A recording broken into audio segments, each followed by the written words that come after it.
अब जो टॉपिक हम स्टार्ट करने जा रहे हैं that is types of cooperative organisations. तो ये टॉपिक स्टार्ट करने से पहले हम ये देख लेते हैं कि हम पीछे वाली वीडियो में ये सब टॉपिक्स ऑलरेडी कवर कर चुके हैं।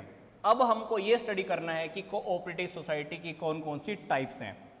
तो पीछे वाली वीडियो स्टार्ट करने से पहले मैंने इस पिक्चर के थ्रू आपको एक एग्जाम्पल दिया था और उस एग्जाम्पल में हमें ये समझ में आया था कि अगर कुछ लोग मिलकर काम करते हैं तो अल्टीमेटली हमें फ़ायदा होता है।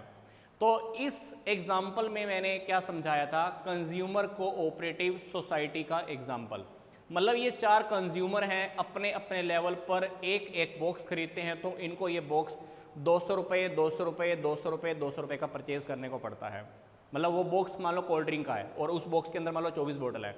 तो अल्टीमेटली अगर चारों लोग अलग अलग काम कर रहे हैं, चारों लोग अलग अलग खरीद रहे हैं, तो इनको 800 रुपये भरने पड़ते हैं, 800 रुपये का खर्चा होता है। बट अगर ये चारों लोग मिलकर किसी फैक्ट्री से परचेज कर लेते हैं तो इनको कम से कम 5 बॉक्स तो खरीदने पड़ते हैं। बट 5 बॉक्स खरीदने पर इनको कितना लगता है, सिर्फ 750 रुपये। मतलब 4 लोगों ने मिलकर परचेज कर लिया तो सिर्फ 750। अल्टीमेटली इधर देखें तो हमको कितना पे करना पड़ा था, 800। बट 4 लोगों ने मिलकर परचेज किया तो इनको 50 रुपये सेव भी हो गए और एक बॉक्स भी बच गया। तो हर पर्सन को अल्टीमेटली सेविंग कितनी की हो गई, हर पर्सन को 6 बोतल एक्स्ट्रा मिली और हर पर्सन को 12.5 रुपये एक्स्ट्रा भी मिल गए। तो अल्टीमेटली जब 4 लोग, कुछ लोग मिलकर काम कर रहे हैं तो हमें फ़ायदा हो रहा है। तो जब कंज्यूमर इस तरह का काम कर रहे हैं, कंज्यूमर मिलकर काम कर रहे हैं, तो इस प्रकार की सोसाइटी को हम बोलते हैं कंज्यूमर कोऑपरेटिव सोसाइटी। मतलब जब ये अकेले अकेले काम करते हैं, अकेला अकेले कुछ खरीदते हैं तो हमको महंगा पड़ रहा है, जब मिलकर काम कर रहे हैं तो अल्टीमेटली हमको फ़ायदा हो रहा है। तो ये एग्जाम्पल मैंने आपको पीछे वाली वीडियो की स्टार्टिंग में ही बता दिया था, जहाँ मैं आपको बता रहा था कि हाँ भाई कोऑपरेटिव सोसाइटी की आखिर नीड क्यों होती है। बट फिलहाल अभी हम डिस्कस करने जा रहे हैं कि कोऑपरेटिव सोसाइटी की कौन कौन सी टाइप्स हैं। टाइप्स के अंदर सबसे पहले हमको स्टडी करने को मिलेगा consumer cooperative society, then producer की, देन मार्केटिंग की, then credit society, then farming, then housing society. तो ये सोसाइटीज हमको बारी बारी से स्टडी करने को मिलेगी। टॉपिक बहुत ईजी है। इन 6 के 6 टॉपिक्स के अंदर हमको कुछ बातें कॉमन स्टडी करने को मिलेंगी, मीनिंग है, फीचर्स हैं, फंक्शंस हैं, ये वो। तो सबसे पहले हम स्टडी करते हैं हमारी कंज्यूमर कोऑपरेटिव सोसाइटी। तो कंज्यूमर कोऑपरेटिव सोसाइटी को एस्टेब्लिश कौन करता है, इसके क्रिएटर कौन होता है, डेफिनेटली ये कंज्यूमर ही होते हैं। कुछ कंज्यूमर मिलकर सोसाइटी बना लेते हैं क्योंकि ये ट्रेडर और ब्रोकर की एक्सप्लॉयटेशन से, शोषण से बचना चाहते हैं। क्योंकि अगर ये फैक्ट्री से सीधा प्रोडक्ट खरीद लेते हैं तो एक तो इनको क्वालिटी अच्छी मिलने वाली है, प्राइस जेन्युइन मिलने वाला है, प्राइस कम मिलने वाला है। बट अगर ये कंज्यूमर होलसेलर या रिटेलर की हेल्प लेते हैं तो इनका कहीं ना कहीं शोषण होता है, प्रोडक्ट के अंदर मिलावट भी मिल सकती है और प्रोडक्ट का प्राइस भी ज़्यादा मिल सकता है। बट ये लोग क्या करते हैं, ब्रोकर से और ट्रेडर जो बीच के जो मिडल मैन है उनसे बचना चाहते हैं। उनके शोषण से बचने के लिए ये सीधा ही प्रोडक्ट परचेज कर लेते हैं। तो ये सोसाइटी बनाता कौन है, कंज्यूमर्स। और अभी जो मैंने एग्जाम्पल दिया था वो कंज्यूमर कोऑपरेटिव सोसाइटी का ही था। पीछे वाली वीडियो में भी, पीछे वाले टॉपिक में भी मैं आपको ये बात बता चुका हूँ। इसका टारगेट क्या है, बनाते क्यों हैं। पहला टारगेट, मिडलमैन से बचना चाहते हैं, गुड्स की रेगुलर सप्लाई होती रही। तीसरी बात, हमको प्राइसेस सही मिलता है, क्वालिटीज हमको अच्छी मिलती है प्रोडक्ट की। मेन फंक्शन क्या है इस सोसाइटी का, हम गुड्स बल्क में परचेज कर लेते हैं। गुड्स हम एक साथ परचेज कर लेते हैं। भाई 10 मेंबर मिलकर सोसाइटी बना रहे हैं तो 10 के 10 मेंबर क्या करेंगे, एक साथ ही गुड्स को परचेज कर लेंगे। तो सोसाइटी का काम है। और ये सोसाइटी क्या करती है, अपने मेंबर्स को गुड्स को सेल भी करने का काम करती है। कुछ और फंक्शंस भी होते हैं, ये तो हो गए मेन फंक्शन। कुछ अदर फंक्शन भी, जो मेंबर नहीं है वो भी गुड्स परचेज कर सकता है। फिलहाल प्रायोरिटी, प्राथमिकता हम किसको देते हैं, मेंबर्स को देते हैं। भाई गुड्स की शॉर्टेज हो गई, भाई गुड्स कम है, फिर तो भाई मेंबर्स खरीद लो। कभी कभी ऐसा आ गया कि माल ज़्यादा आ गया, गुड्स ज़्यादा आ गई, गुड्स सेल ही नहीं हो रही, तो हम जो मेंबर्स नहीं है ना उनको भी कहेंगे भाई तुम भी खरीदना चाहते हो तो खरीद लो। तो फिलहाल प्रायोरिटी, जो प्राथमिकता होती है, मेंबर्स को दी जाती है।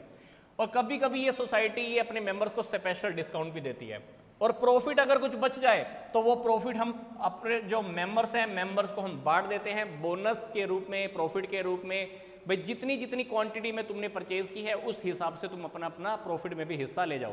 तो जिसने ज़्यादा परचेज की है उसको प्रॉफिट ज़्यादा मिल जाता हुआ, जिसने परचेज कम की है उसको प्रॉफिट में हिस्सा कम मिल जाता हुआ।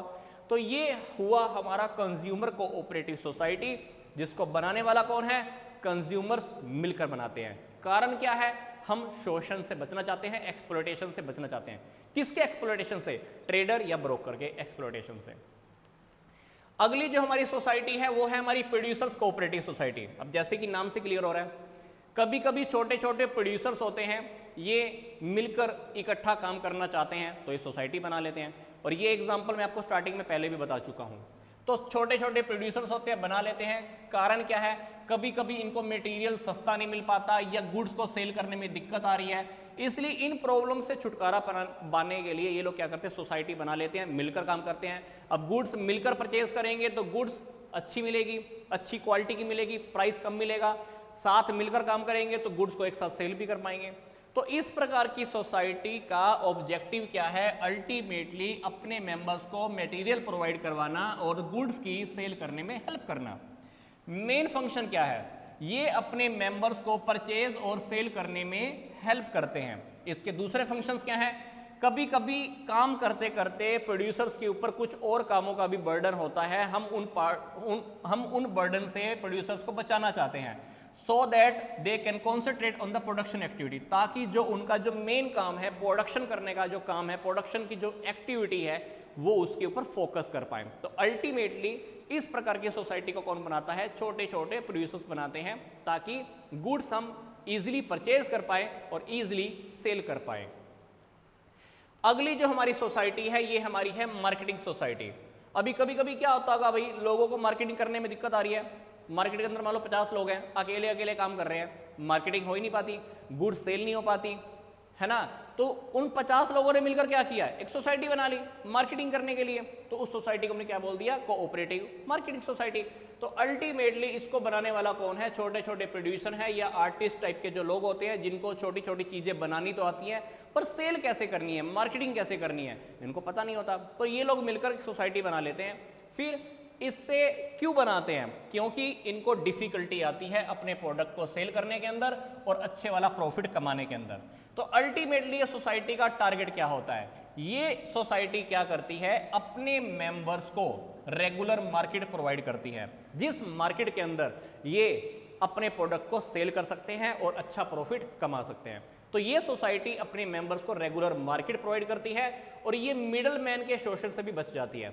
कभी कभी क्या होता है कि होलसेलर प्रोडक्ट बेचने के लिए तैयार नहीं है, रिटेलर प्रोडक्ट बेचने के लिए तैयार नहीं है, तो ये क्या करता है, भाई तुम मेरे से ही मार्केट ले लो, तुमको मैं बताता हूँ, मैं बताती हूँ, सोसाइटी कहती है भाई तुमको मैं बताती हूँ मार्केट कहाँ पे है, तुम मार्केट के अंदर प्रोडक्ट बेचो जाकर अपना।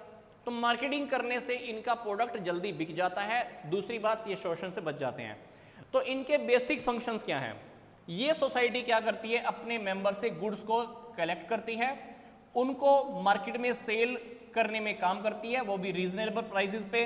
तीसरी बात, ये लोग क्या करते हैं, जो दूसरी जो चीज़ें होती है, माल प्रैक्टिसेस होती हैं, जहाँ पे इनको गलत इंफॉर्मेशन मिलती है, वो उससे भी बच जाते हैं। भाई क्यों, एक अकेला बंदा मार्केट में प्रोडक्ट सेल करने के लिए जा रहा है, हो सकता है उसको गलत इंफॉर्मेशन वहाँ से मिल जाए और वो प्रोडक्ट सेल ही नहीं कर पाए, तो उन चीज़ों से भी ये बंदे बच जाते हैं।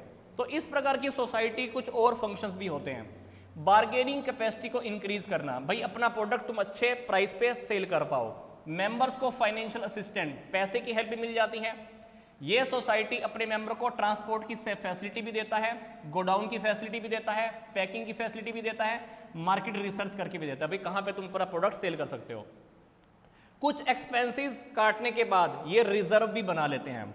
After deducting the expenses and the reserve from the total sale, जो टोटल सेल होती है, टोटल सेल में से एक्सपेंस और रिजर्व बनाने के बाद जो भी प्रॉफिट होता है, जो भी एक्स्ट्रा का पैसा होता है, वो मेंबर्स में डिवाइड कर दिया जाता है। ये बात मैंने आपको पहले बताई थी, सोसाइटी लोग बनाते हैं, प्रॉफिट होता है तो मेंबर्स आपस में बांट लेते हैं। तो ये बात यहाँ पर भी लिखी हुई है। तो ये थी हमारी मार्केटिंग सोसाइटी।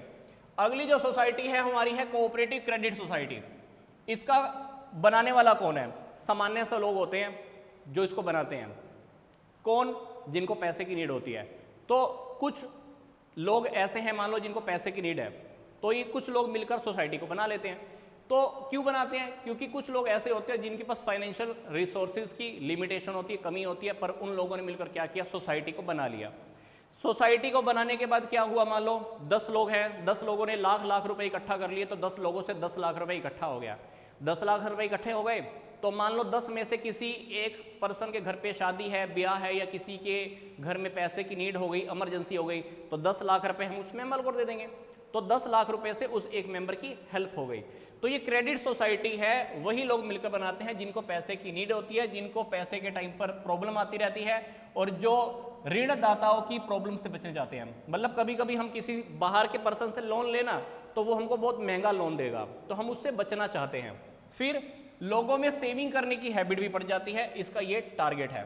बेसिक फंक्शन क्या है, ये अपने मेंबर से डिपॉजिट इकट्ठा करती है और लोगों को लोन भी देती है जिसका इंटरेस्ट का रेट कम रहता है। टर्म्स एंड कंडीशंस बहुत इजी होती हैं। इस प्रकार की सोसाइटी के कुछ और फंक्शंस क्या हैं, तो ये society there are the 3 sources of funds. इस प्रकार की सोसाइटी के अंदर पैसा कहाँ से आता है, शेयर कैपिटल से, मेंबर्स के डिपॉजिट से, और कुछ जो ऐसे लोग होते हैं जो मेंबर नहीं होते हैं वो भी अपनी सेविंग इस प्रकार की सोसाइटी में करवा देते हैं। फिर समटाइम्स ये सोसाइटी कभी कभी जो लोग मेंबर्स नहीं हैं उनको भी लोन देने का काम करती है। तो ये सोसाइटी अल्टीमेटली हमने लोगों की हेल्प करने के लिए, पैसे में हेल्प करने के लिए बनाई है। तो ये है हमारी कोऑपरेटिव क्रेडिट सोसाइटीज। हमारा जो नेक्स्ट है ये है हमारी कोऑपरेटिव फार्मिंग सोसाइटी। अल्टीमेटली इसको बनाएगा कौन, छोटे छोटे फार्मर्स। क्यों, क्योंकि कभी कभी वो लोग फार्मर इंडिविजुअल लेवल पर काम करने पर अच्छा काम नहीं कर पा रहे, तो ये लोग मिलकर काम करते हैं, बेनिफिट मिल जाता है। तो फार्मर्स होते हैं इकोनॉमिकली ये फार्मर ज़्यादा अच्छे नहीं होते हैं, इनको अलग अलग काम करना खेतों में महंगा पड़ रहा है, तो ये फार्मर मिलकर काम करते हैं, तो फार्मिंग सोसाइटी बना लेते हैं। तो इसका जो ऑब्जेक्टिव क्या है, तो एक तो जब वो इकट्ठा खेतों में काम करेंगे या मिलकर मशीन परचेज करेंगे, मिलकर कुछ भी काम करेंगे, तो एक तो इनको सस्ता पड़ता है, बेनिफिट मिल जाते हैं। दूसरी बात, इनकी प्रोडक्टिविटी भी अच्छी होती है।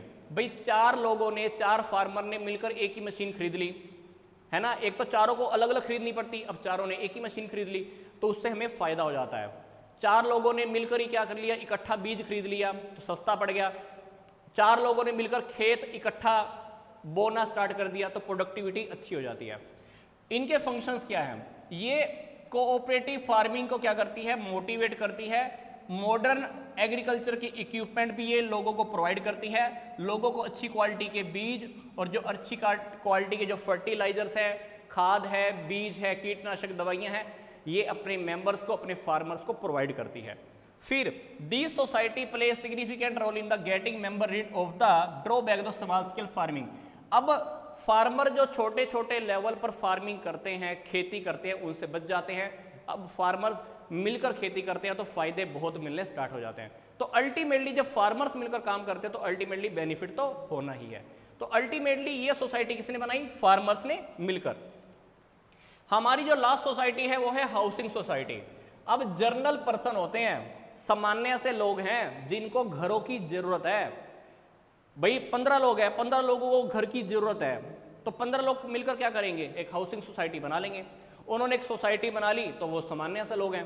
तो इसका जो टारगेट क्या है, अब सोसाइटी बन गई तो ये सोसाइटी क्या करेगी, अपने मेंबर्स को घर या प्लॉट अवेलेबल कराती है, बना के भी देती है। आपने देखा होगा ना, कुछ सोसाइटीज के ऊपर सीरियल भी चलते हैं, आप उस सीरियल को देखते हो, तो वो सोसाइटी का ही तो एग्जाम्पल है। तो सोसाइटी के अंदर हर साल एक हेड भी हम सिलेक्ट करते हैं, वो हेड क्या करता है, सारे कामों की देखरेख करता है। तो इस सोसाइटी में ऐसा ही होता है। तो इस प्रकार की सोसाइटी को कौन बनाता है, जिनको घरों की नीड है, सोसाइटी बन गई तो ये सोसाइटी अपने लोगों को हाउसेज या प्लॉट अवेलेबल कराती है। इस प्रकार की सोसाइटी का बेसिक फंक्शन क्या होता है, जमीनों को परचेज करना, उनको डेवलप करना, कंस्ट्रक्शंस के काम करना, लोगों को घर अलॉट करना, कुछ अदर फंक्शंस भी होते हैं। इस प्रकार की सोसाइटीज बड़ी बड़ी सिटीज में देखने को मिलती हैं और आप लोग जमीनें सस्ते रेट पर भी परचेज कर लेते हैं। ये अपने प्लॉट अवेलेबल कराती है, जहां पर भाई किसी को घर नहीं मिल पा रहा, भाई घर बना के नहीं दे सकते तो लोगों को प्लॉट भी दे देती है, भाई तुमको मैं खाली प्लॉट दे देती हूँ, बिल्डिंग तुम खड़ा कर लो, तो ऐसा भी होता है। तीसरी बात, provide all the modern facility. इस प्रकार की फैसिलिटीज लोगों को मॉडर्न फैसिलिटी भी देती है और कभी कभी लोगों को कम रेट के ऊपर लोन भी देती है, जिसके ऊपर इंटरेस्ट की रेट कम होती है। तो अल्टीमेटली हमने यहाँ पर टाइप्स ऑफ सोसाइटी का टॉपिक भी कवर कर लिया और इसके साथ हमारा चैप्टर कंप्लीट भी हो चुका है।